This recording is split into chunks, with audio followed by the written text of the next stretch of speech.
Bonjour à toutes et à tous et bienvenue dans Business Class, l'émission économique du groupe La Semaine. Nous enregistrons aujourd'hui le deuxième épisode de la deuxième saison. Ça se passe toujours dans cette magnifique salle Lyoté de la Chambre de commerce et d'industrie de la Meurthe-et-Moselle. J'en profite pour saluer le président de la Chambre, François Pellissier, et la Chambre, ainsi que nos deux autres partenaires qui rendent cette émission possible, la Caisse d'épargne Grand Est Europe, ainsi que l'Ordre régional des experts comptables du Grand Est. Je rappelle que cette émission est réalisée grâce aux moyens techniques de l'entreprise Y-Vision. Vous pourrez la retrouver sur notre site web lasemaine.fr ainsi que sur nos plateformes de podcast et nos réseaux sociaux. Business Class fera aussi l'objet d'un retour presse dans l'hebdomadaire La Semaine de jeudi prochain et vous nous retrouverez aussi dans le mensuel Éco Grand Est. Pour ce deuxième numéro, j'ai l'honneur d'accueillir Nicolas Zitoli, le président du groupe Batigère. Bonjour Nicolas. Bonjour. Vous allez bien? Très bien. Heureux d'être avec nous? Très bien, très heureux. Parfait. Alors je rappelle que vous êtes le président du groupe Batigère, un acteur prépondérant du logement social, 100 000 logements en propriété et 100 000 logements en gestion, et vous êtes aussi un acteur de la promotion immobilière. On reviendra donc bien sûr sur tous les sujets, on va balayer un petit peu tous les sujets qui ont trait au logement social et au groupe Batigère avec, je crois, une actualité et pas des moindres, un changement dans la gouvernance. On va revenir là-dessus, mais avant ça, j'aimerais bien qu'on vous connaisse un petit peu mieux, parce que à la base, vous n'étiez pas prédestiné au logement social. Je crois que vous êtes lorrain pur souche, vous avez grandi à Hayange. Racontez-nous un petit peu votre parcours. Oh, c'est tout simple. Vous savez, quand on est jeune fils d'immigrés, eh bien, il faut tout faire pour réussir. Et donc, immigré italien, c'est vrai. Et donc, dans ce cadre-là, eh bien, j'ai fait des études, tout d'abord au lycée Charlemagne, et puis ensuite à l'université de Metz et de Nancy pour obtenir un DESS de droit des affaires et droit fiscal. Et j'ai commencé tout au début à la Fiduciaire de France, qui est une société de conseil, notamment de conseil en fiscalité. Et ensuite, par quelques annonces immobilières et des annonces dans le journal, j'ai trouvé une annonce pour un poste de responsable juridique à l'immobilière thionvilloise, qui était la filiale de la sidérurgie Lorraine, qui s'occupait du logement. Et donc, j'ai été embauché. Ensuite, j'ai fait un parcours professionnel de chef de service juridique, secrétaire général, puis membre du directoire, directeur général de Quadral, et ensuite président du directoire de Batigère, et pour finir, président tout court de Batigère. La sidérurgie, ça fait partie de vos racines, hein, véritablement. Oui, puisque mon père était ouvrier sidérurgique et j'ai grandi dans une cité ouvrière que l'on connaît près d'Hayange, qui s'appelle Le Conaquer, qui avait été construite sous forme d'une coopérative d'attribution. Et donc, sans le savoir, j'étais déjà dans le domaine du logement social. Je crois aussi que vous avez une passion pour les arts africains. Est-ce que vous pouvez nous en dire un petit peu plus? Ah bien, écoutez, c'est une passion qui me vient de voyages en Afrique, puisque j'ai fait quelques séjours au Mali notamment, puis en Afrique du Nord. Et donc, ça reflète deux choses. Tout d'abord, quand vous abordez l'art africain, c'est plutôt quelque chose qui vous touche par l'esthétique. Et ensuite, quand vous creusez et quand vous allez plus loin dans la compréhension de la culture,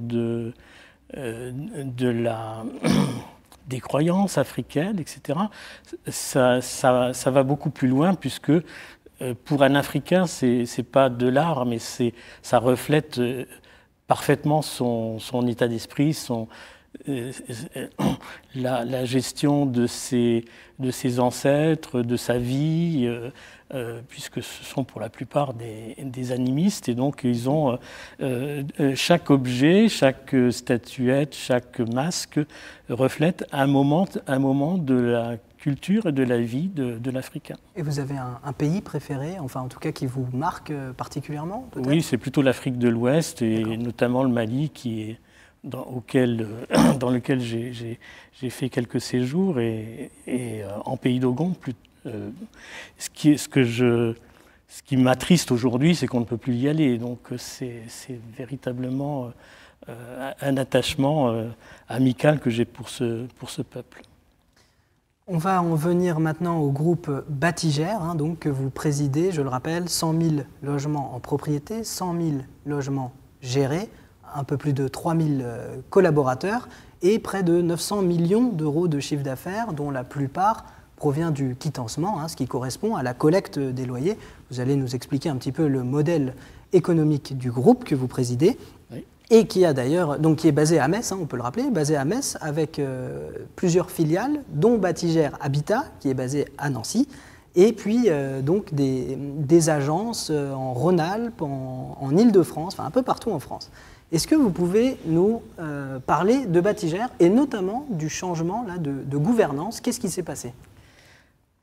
Alors, il ne s'est rien passé. Vous savez, dans les groupes, quels qu'ils soient, il y a des évolutions qui sont souvent qui se font à la suite d'un environnement lui-même en évolution. Donc, il fallait réagir à cette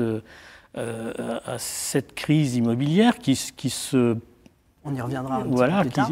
Qui se préparait. Et donc, il y a 2 ans, nous avons décidé de remassifier nos capacités financières et nos forces en fusionnant les 2 principales sociétés qui étaient Batigère en Île-de-France et Batigère Grand Est, avec une petite société en Île-de-France également, Espace Habitat Construction, qui nous a permis d'avoir une société qui porte nos activités beaucoup plus solides, beaucoup plus robustes, avec une capacité financière beaucoup plus importante.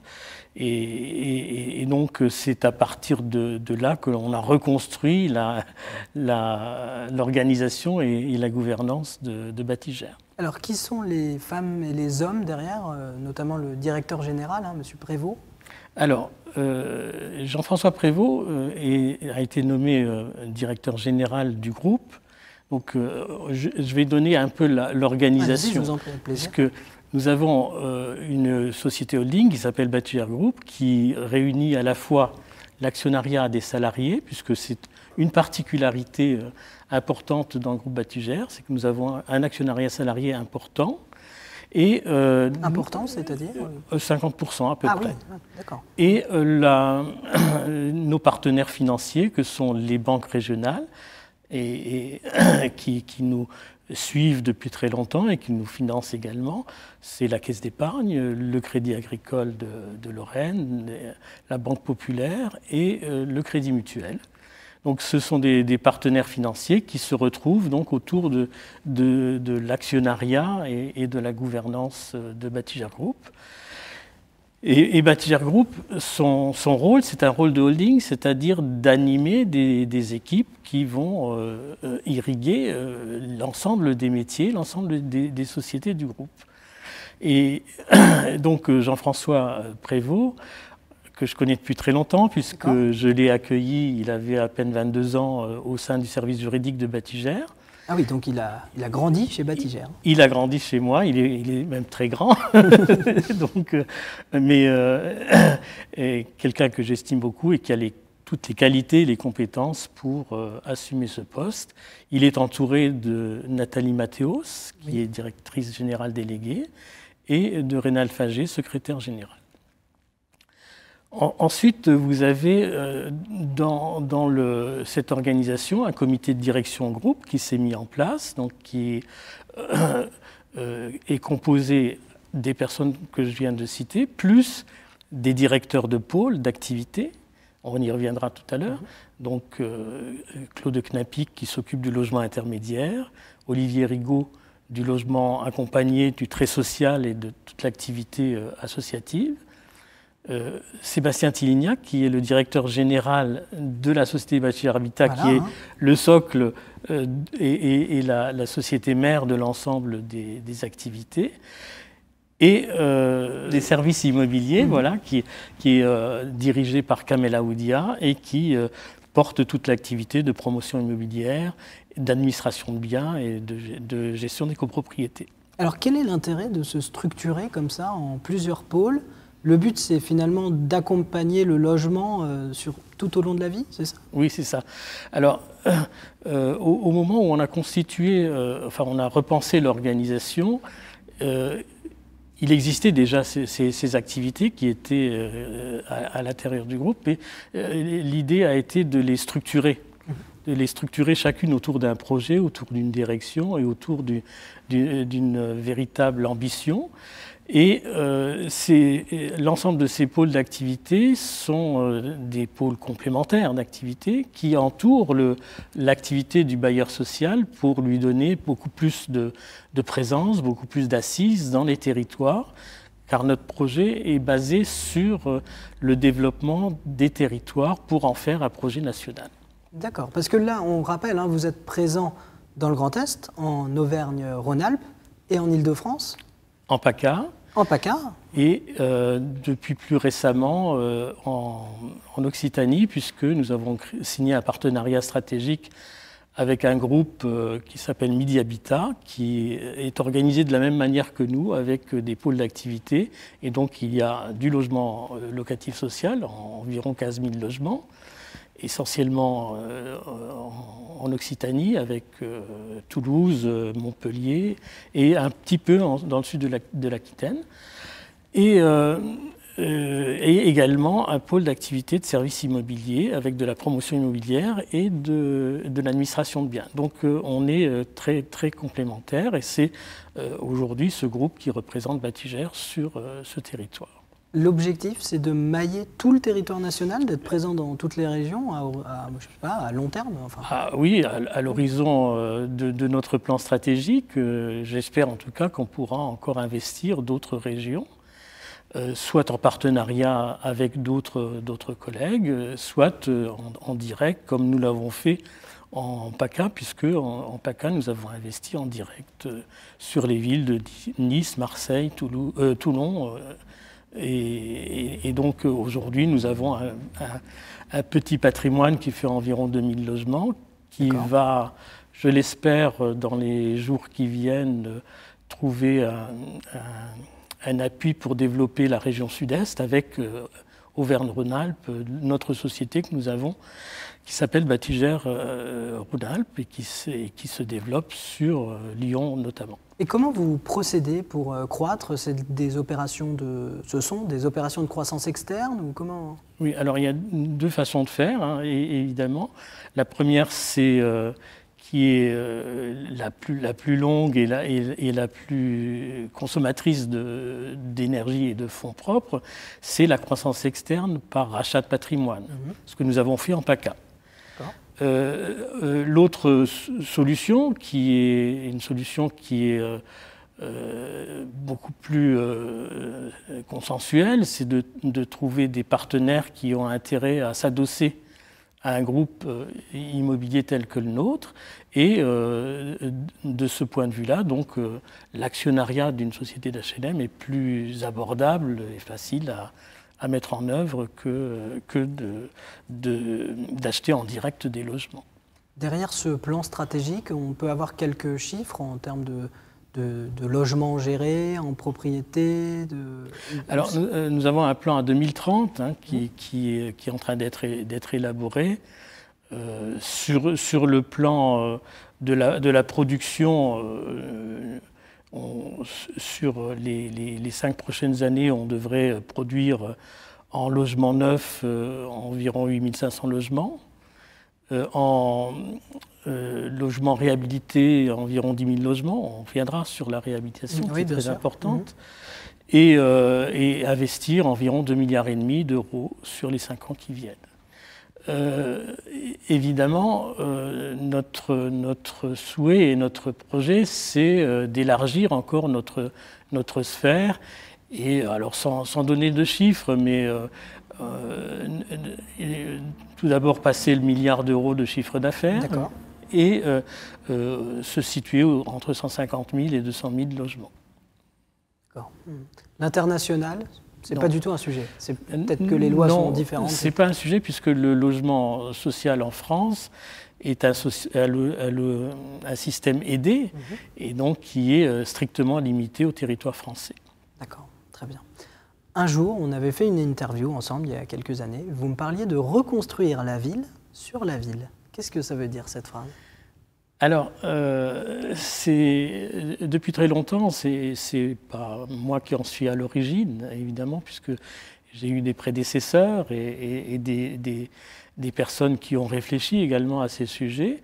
Quand on est dans une ville, on a deux responsabilités. La première, c'est de soigner son patrimoine. Et la deuxième, c'est de loger dans de bonnes conditions et d'assurer la mixité de la ville pour qu'elle puisse accueillir toutes sortes de populations dans de bonnes conditions.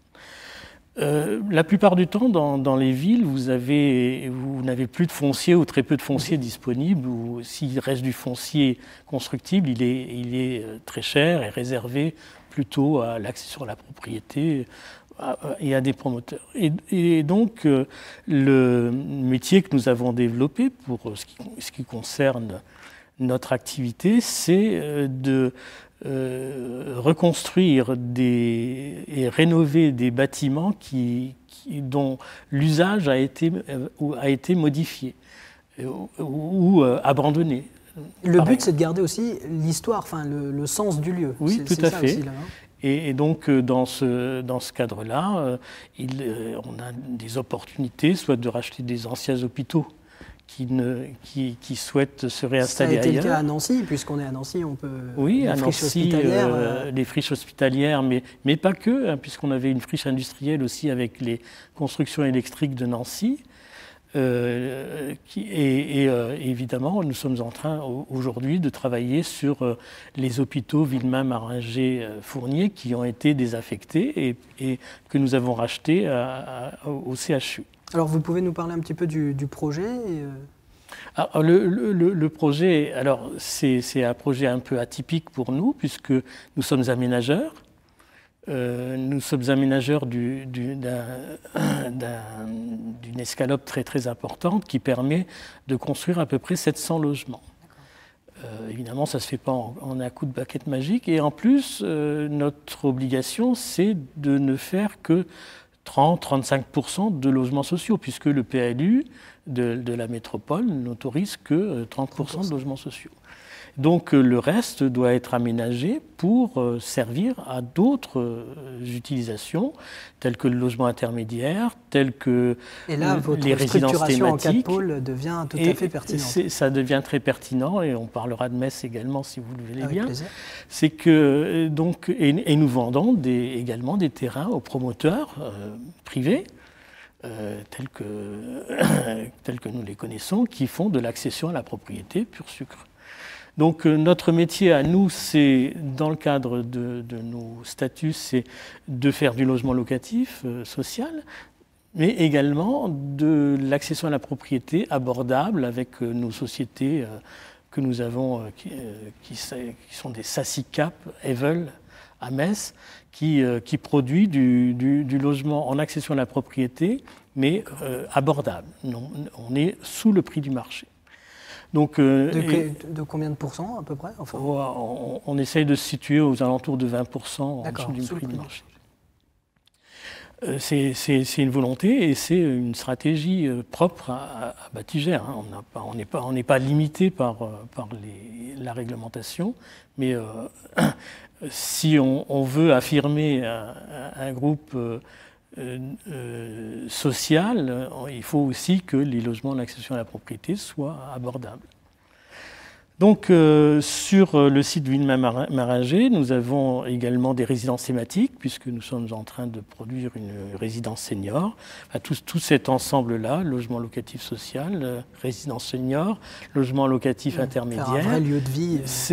Et ça va nous permettre d'aménager complètement la zone. Alors, ça demande du temps, puisque vous savez que nous sommes dans une crise immobilière et que nos partenaires promoteurs ont du mal aujourd'hui à lancer les opérations. Donc, on reviendra évidemment sur cette crise immobilière. Mais on a peut-être une date déjà de livraison ou... Ah bien, les premières livraisons sont déjà faites, puisqu'on a déjà livré près de 200 logements. D'accord. Et donc, petit à petit, maintenant, les choses vont se faire. J'espère que d'ici 4-5 ans, les dernières livraisons auront eu lieu. En tout cas, ce ne seront pas les nôtres, ce seront celles des promoteurs. On a évoqué un tout petit peu la réhabilitation du parc de logements, là, au début, vous l'avez évoqué. Alors c'est vrai que la fin des étiquettes énergétiques, on ne pourra plus louer n'importe quel logement très très vite, puisque fin des étiquettes G, je crois que c'est même 2025, F 2028 et E 2034.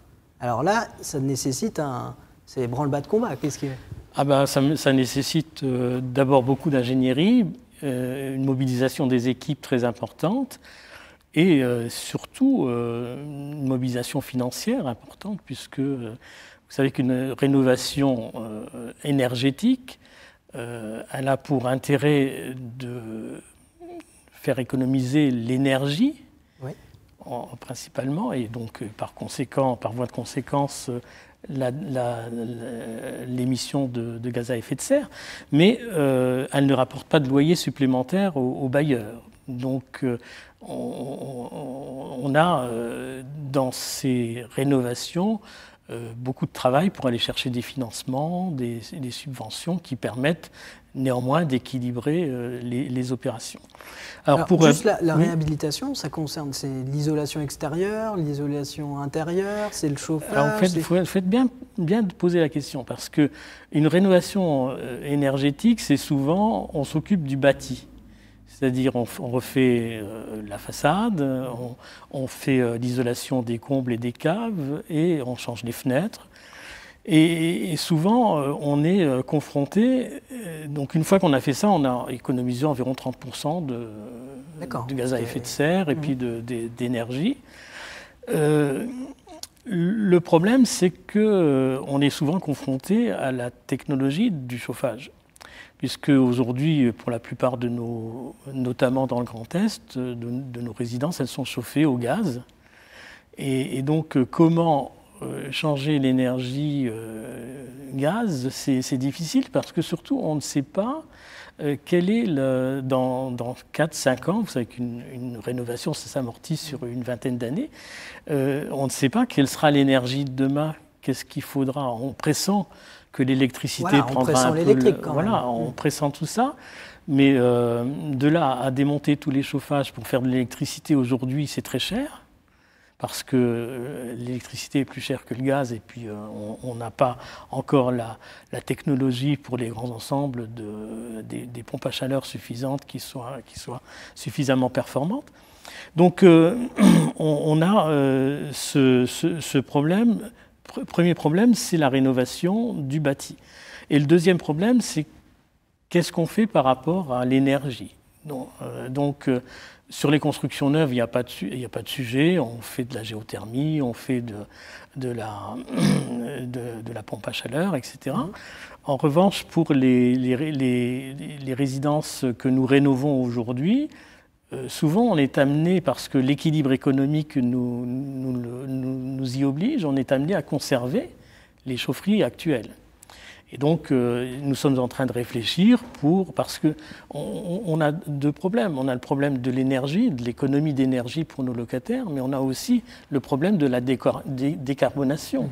Et cette décarbonation, il faut aussi qu'on y fasse attention, parce que demain, les taxes carbone vont s'appliquer également à l'habitation, et donc il faudra qu'on soit très attentif. Donc d'ores et déjà, on étudie des systèmes qui vont nous permettre de transformer ou d'accompagner le chauffage en place pour qu'il soit moins consommateur et peut-être... donc pas forcément électrique.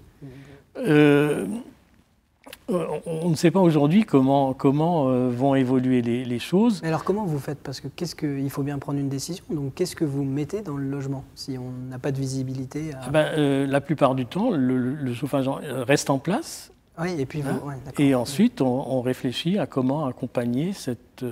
Donc on vise à l'économie d'énergie qui est aujourd'hui la chose la plus importante parce qu'on doit répondre à la loi climat-résilience, mais il faut aussi engager cette réflexion pour la décarbonation de demain. Et donc nous nous engageons, nous, pour ce qui nous concerne, à décarboner l'ensemble de notre activité pour 2050. Donc il faut qu'on y travaille. Alors deux petites questions quand même. Le nombre d'étiquettes EFG dans le parc de Battigère, en pourcentage à peu près.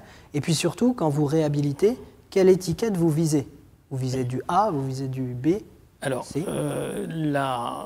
quand on construit du neuf, on vise du passif. Ah oui, c'est-à-dire la norme... Allez-y, développer ce que c'est que c'est intéressant, ces bâtiments passifs ou même à surplus d'énergie qui peuvent redonner...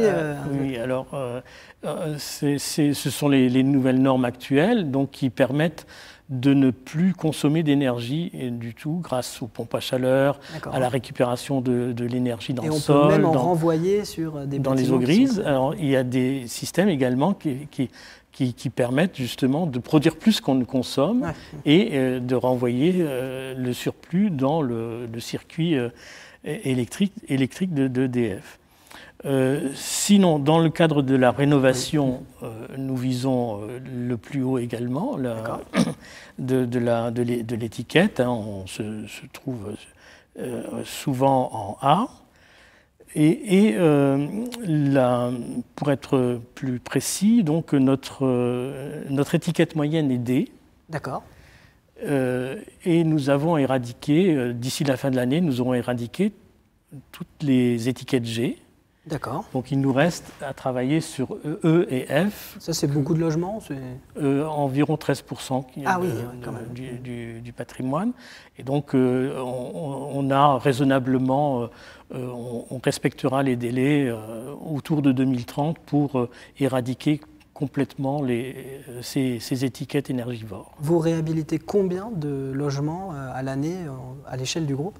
Alors, et dans le Grand Est, si on a les chiffres aussi Grand Est? À l'échelle du groupe, on produit. Aujourd'hui, on a livré en 2023 environ 1800 logements neufs. D'accord. Alors, c'est de l'offre nouvelle. Oui, d'accord.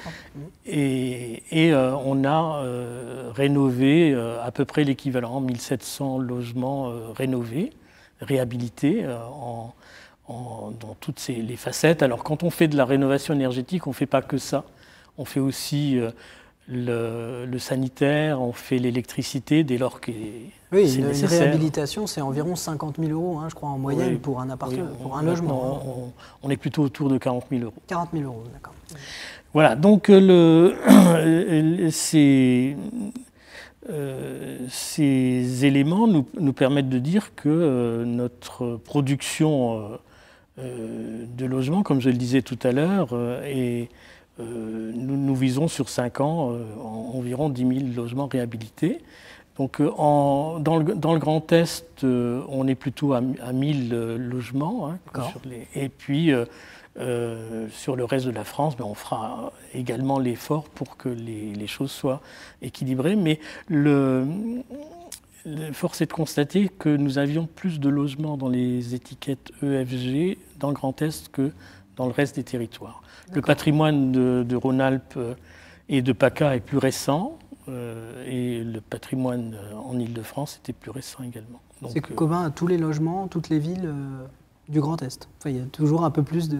Oui. Vous savez, on est implanté beaucoup dans les cités ouvrières, dans les vallées sidérurgiques. Et donc, c'est des logements qui sont anciens, pour certains qui datent du début du XXe siècle. En termes d'investissement, ça représente quoi? Je crois que Battigère a la particularité de réinvestir, de réinjecter dans son parc la plupart du quitancement oui. réuni. Oui, c'est quand je disais tout à l'heure, nous avions dans notre plan, nous investissons 2,5 milliards sur 5 ans. Donc vous faites un peu la proportion, ça fait à peu près 500 millions d'euros d'investissement par an.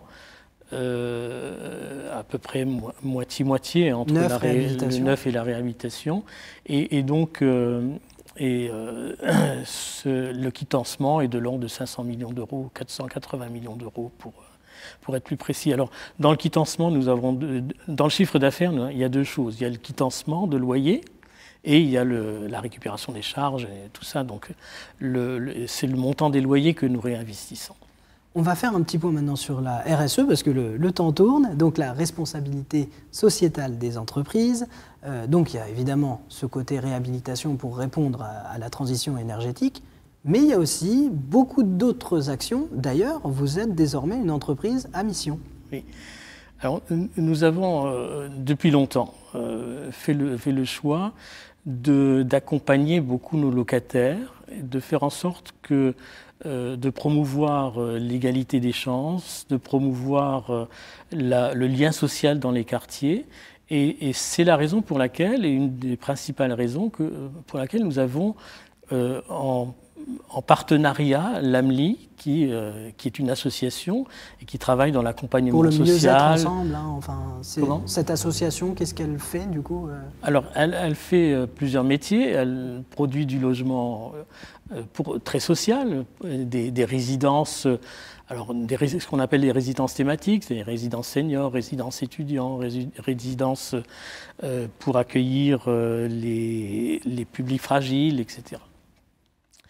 Elle fait de l'accompagnement social, c'est-à-dire qu'elle va dans les quartiers gérer les situations où il y a besoin de médiation, il y a besoin d'accompagner les locataires, il y a besoin de les aider, de mobiliser les aides aussi, parce que vous savez qu'en France, on a beaucoup d'aides, mais que les publics ont du mal à les mobiliser. Il y en a même certains qui renoncent devant une charge administrative qu'ils ne sont pas capables de produire. Le bailleur social n'est pas là que pour collecter, évidemment, ces loyers. Il est là aussi pour accompagner, finalement, ses résidents. Oui, tout à fait.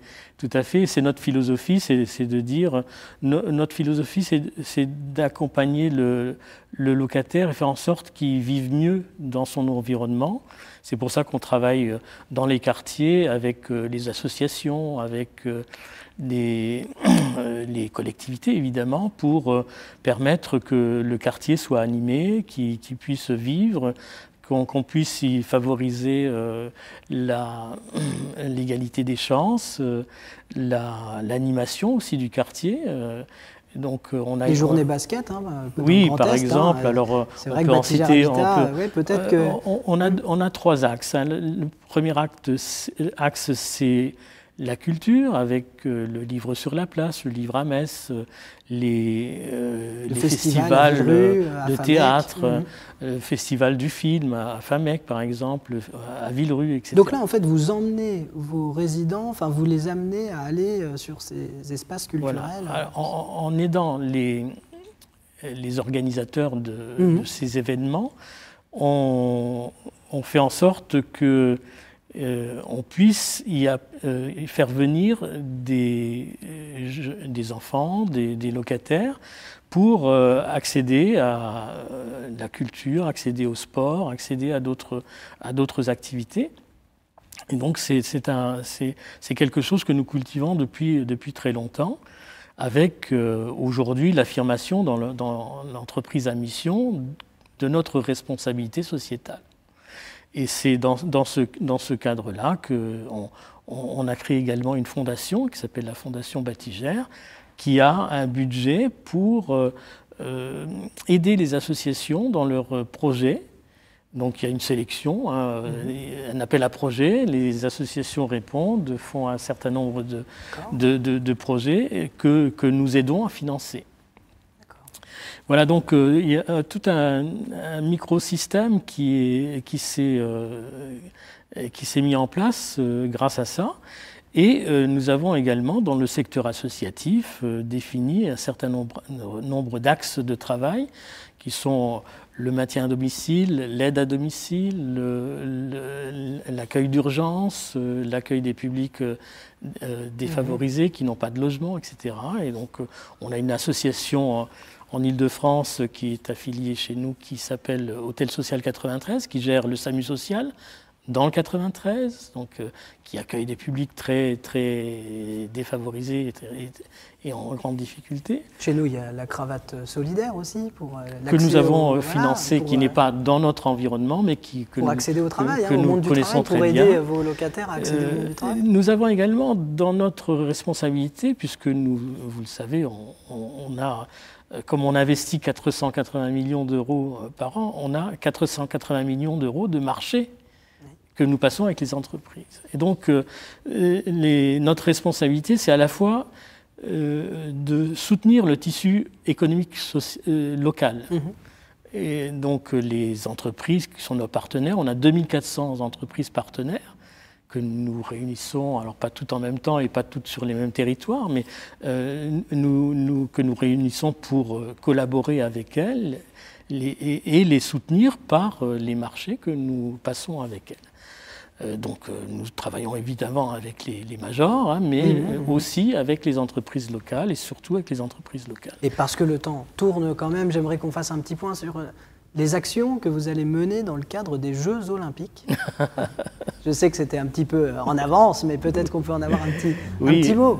Alors, comme vous savez que nous avons des partenariats avec de nombreux clubs, notamment des clubs de basket, la SIC à Strasbourg, le SLUC à Nancy, l'ASVEL à Lyon. Donc nous avons souhaité organiser des activités autour de la préparation olympique et nous avons défini 5 secteurs d'activité pour accompagner et faire en sorte que on puisse faire des animations autour du sport et autour de nos partenariats. Et qu'est-ce qu'on va avoir comme animation un petit peu Alors, ce sont des activités qui vont être organisées par un de nos partenaires qui s'appelle Mohamed Marachki et qui va faire des animations dans les quartiers en faisant appel à nos partenariats et appel à nos locataires.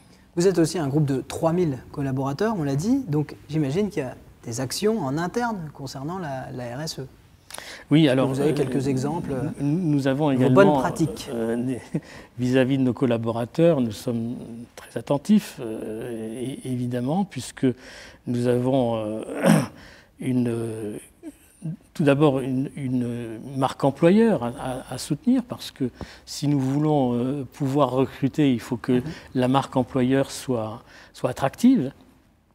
Et dans ce cadre-là, donc, nous avons un statut du personnel qui permet d'avoir une certaine attractivité. Tout d'abord, il est plus aisé pour nous comme nous sommes implantés sur plusieurs territoires avec 3000 collaborateurs, il est plus aisé pour nous d'avoir accès justement à ce recrutement.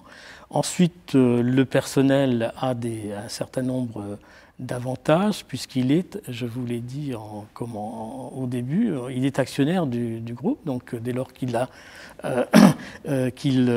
est salarié du groupe pour les sociétés qui composent Batigère, eh bien il y a un accord d'intéressement qui permet aux collaborateurs de verser son intéressement dans un plan d'épargne entreprise qui lui-même est actionnaire de la société qui est tête de groupe. Donc nous avons beaucoup d'actions de cohésion également, puisque nous sommes...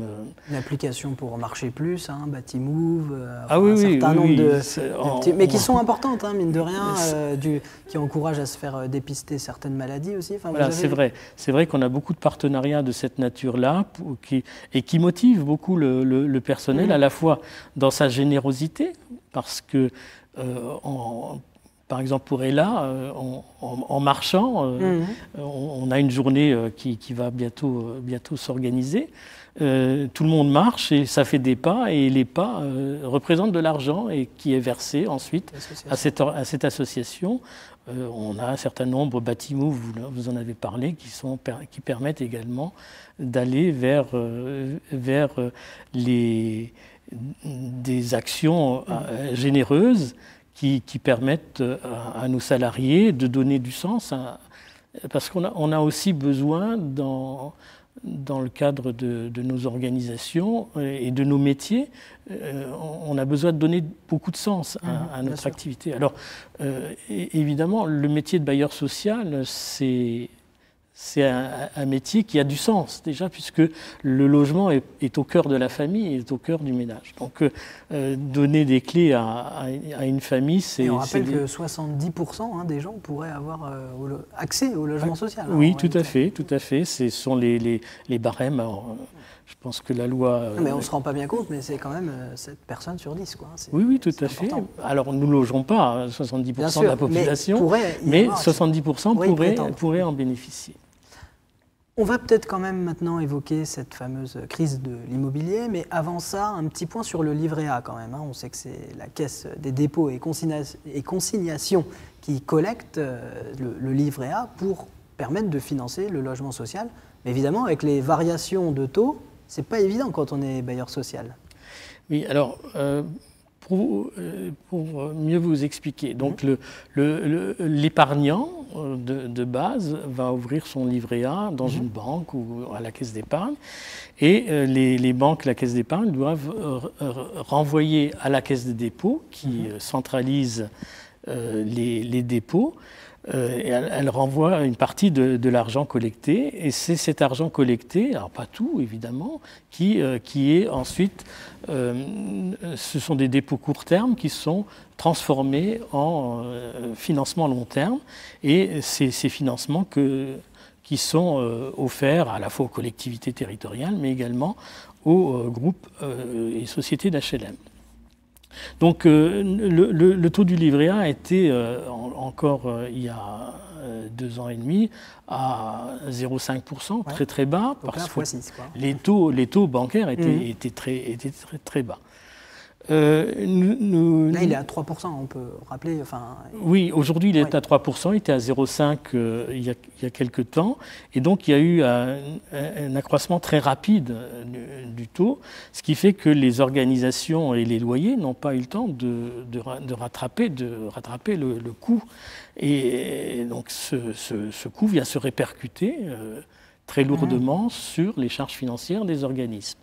Alors, fort heureusement, dans le groupe Batigère, nous avions pris la précaution de fixer la dette à des taux fixes pour éviter justement ce genre de difficultés. Puisque notre dette est indexée à 50% sur le livret A, 50% sur un taux fixe, puisque nous sommes notés et nous avons accédé au marché financier directement avec des taux long terme à taux fixe. Donc certains de nos collègues sont à 80% d'indexation, voire plus. Donc cette crise financière, elle a pour origine évidemment le Covid, évidemment la guerre, les différentes guerres qui ont renchéri le coût des travaux, qui ont renchéri l'ensemble des dispositifs, les taux bancaires qui augmentent, etc. Tout ça a créé une crise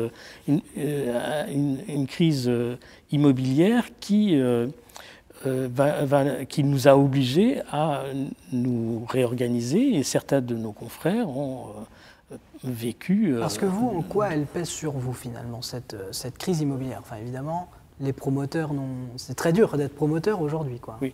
Alors, bon, on verra peut-être si on a encore le temps, mais dans nos activités immobilières privées, on est promoteur aussi. Mais donc, j'ai l'habitude de dire qu'il y a 2 crises immobilières. Vous avez les promoteurs qui ont un problème de demande.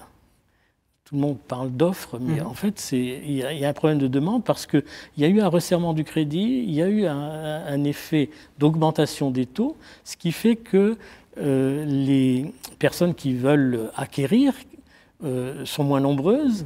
Elles ont plus de difficultés à financer leurs dossiers, etc. Et donc, pourquoi les promoteurs sont à l'arrêt? C'est parce qu'ils n'ont pas de demande solvable pour vendre leur logement. Donc ça, c'est le premier événement. Le deuxième élément, c'est le problème de l'offre. Notre métier, c'est de trouver du logement locatif pour louer et loger nos concitoyens. Et donc, comme nos coûts ont explosé, les charges ont explosé, etc., nous avons moins de fonds propres à consacrer à la production. Et quand on faisait 2500 logements il y a quelques années, aujourd'hui on n'en fait plus que 1800 par exemple. Donc ça a quand même un effet. Impact. Donc il faut, et pour générer des fonds propres, il faut vendre du logement et créer de la matière financière. Donc le problème de l'offre concerne plutôt les bailleurs, les propriétaires bailleurs. On n'est pas les seuls, évidemment, mais le propriétaire bailleur, notamment le logement social, aujourd'hui, on arrive à produire environ 80 000 logements, tout réunis, alors qu'il en faudrait 120, 130 pour permettre... Et nous avons le phénomène qui se complexifie parce que dès lors que la promotion marche moins bien, le parcours résidentiel, la fluidité dans le parcours résidentiel se tarit. Et donc, ce qui fait que les gens restent chez eux, restent dans leur logement. En attendant que ça se tasse, en attendant de reprendre confiance, en attendant de jours meilleurs, en attendant que les prix baissent, que les et donc, taux... il n'y a plus de mouvement. Voilà. Chacun, et le mouvement se fige, ce qui fait qu'on est aujourd'hui en plein cœur de la crise, de cette crise immobilière qui est multiple, qui n'a pas la même difficulté pour les uns que pour les autres. On peut être optimiste quand même Oui, alors je voulais juste donner un exemple. Nous avons aujourd'hui 1,5% de vacances de logement. C'est-à-dire que c'est juste le renouvellement. Quand on était, il y a quelques années, et qu'on était bon, on avait 3 à 4%. C'était la norme, quoi. Aujourd'hui, on est vraiment, ça montre qu'on a vraiment très peu de logements à louer.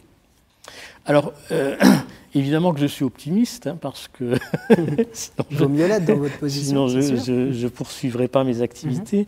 Tout d'abord, optimiste parce que le modèle que nous avons mis en place, que nous avons choisi, qui va de l'hébergement, comme on l'a vu, au logement social, logement intermédiaire, logement en accession à la propriété, c'est un modèle vertueux parce qu'il répartit les risques.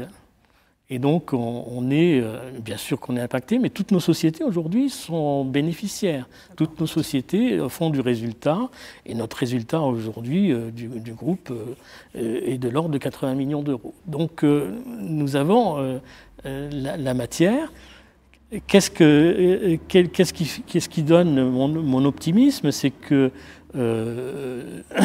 évidemment, les choses sont complexes à mettre en œuvre, mais dès lors que la machine à produire de l'accession à la propriété peut repartir parce que les taux vont se détendre, on le voit d'ailleurs, oui, ça commence, on commence à le voir, que les banques vont recommencer à prêter, etc.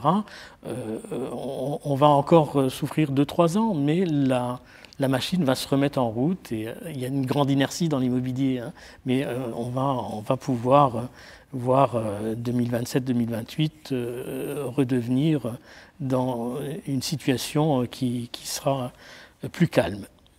Pour finir cette émission, je voulais un petit commentaire d'une sortie du ministre du Logement, donc Guillaume Kasbarian, qui a évoqué la fin du logement social à vie. Qu'est-ce que ça vous inspire ?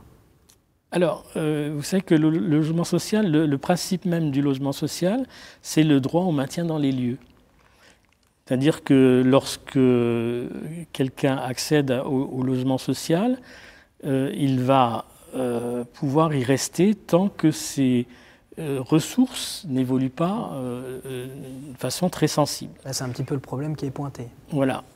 Alors, quel est le problème aujourd'hui? Mais c'est un problème assez récurrent, puisque il existe déjà. On avait un système où on fait une enquête de ressources, et cette enquête de ressources nous permet de savoir si les locataires dépassent les plafonds de ressources. S'ils dépassent les plafonds de ressources, alors jusqu'à présent, c'était dès lors qu'ils dépassaient de 150% ou 120%, etc. Je ne vais pas rentrer dans le détail. Donc s'il dépasse les plafonds de ressources, on lui applique un surloyer, ce qu'on appelle un SLS, surloyer de solidarité. Alors contrairement à ce qu'on vous dit, ce que peut vous dire dans les journaux ou à la télé, le surloyer n'est pas conservé par l'organisme HLM. Il est reversé à la caisse de garantie du logement social, qui nous en redonne 15% et qui réinjecte les 85 autres pourcents dans le financement global du logement social. Donc, et dès lors que les plafonds, les revenus, les ressources du locataire sont trop importantes pour qu'il puisse rester dans le logement, c'est-à-dire s'il dépasse plus de 200% le plafond de ressources, eh bien, il a 2 ans pour quitter le logement social. Alors c'est compliqué, mais c'est des choses qui sont faites. Alors la loi Kasbarian, elle a deux éléments. Le premier, c'est de ramener le surloyer au dépassement d'1 euro des plafonds de ressources et de faire en sorte que le SLS soit reversé à hauteur de 50% à l'organisme HLM et non pas 15%, comme je le disais tout à l'heure. Donc, c'est des avancées, évidemment. L'Union des HLM, qui est notre organisme fédérateur, dit on passe de 80 000 personnes assujetties au SLS à 200 000, donc il y aura 120 000 personnes de plus, avec une obligation de les faire quitter le logement. Si la machine à produire du logement, alors soit du logement intermédiaire, soit de l'accession à la propriété, ne se remet pas en route, la difficulté, c'est où on va les mettre. Donc comment on va faire. Mais le système peut se réguler si on repart dans une production normale. Et ce que vise le ministre, c'est de produire plus de logements intermédiaires qui sont au-dessus des plafonds de ressources, qui permet aux locataires qui excèdent les plafonds de ressources et qui ne peut pas se loger dans le privé parce que le gap entre les deux est trop important. Eh bien, on a un système qui s'appelle le logement intermédiaire qui permet de loger ces publics, ce qu'on appelle la catégorie moyenne. Et donc, l'idée aussi du gouvernement, c'est de booster la production de logements intermédiaires. Nous avons une société spécialisée qui s'appelle Livy, qui est spécialisée dans ce domaine-là, alors dans lequel il n'y a pas de plafond de ressources pour les locataires. Et donc, le système est assez vertueux parce qu'il permet de faire tourner à la fois les publics et le patrimoine. Et ce sera le mot de la fin. Merci beaucoup, Nicolas Zitoli, d'avoir accepté notre invitation et pour la qualité des échanges. Quant à moi, je vous dis au mois prochain. Je remercie encore la Chambre de commerce et d'industrie de Meurthe-et-Moselle, l'Ordre régional des experts comptables du Grand Est, ainsi que la Caisse d'épargne Grand Est Europe. Je remercie aussi les équipes de Y-Vision qui nous enregistrent l'émission et je vous dis au mois prochain.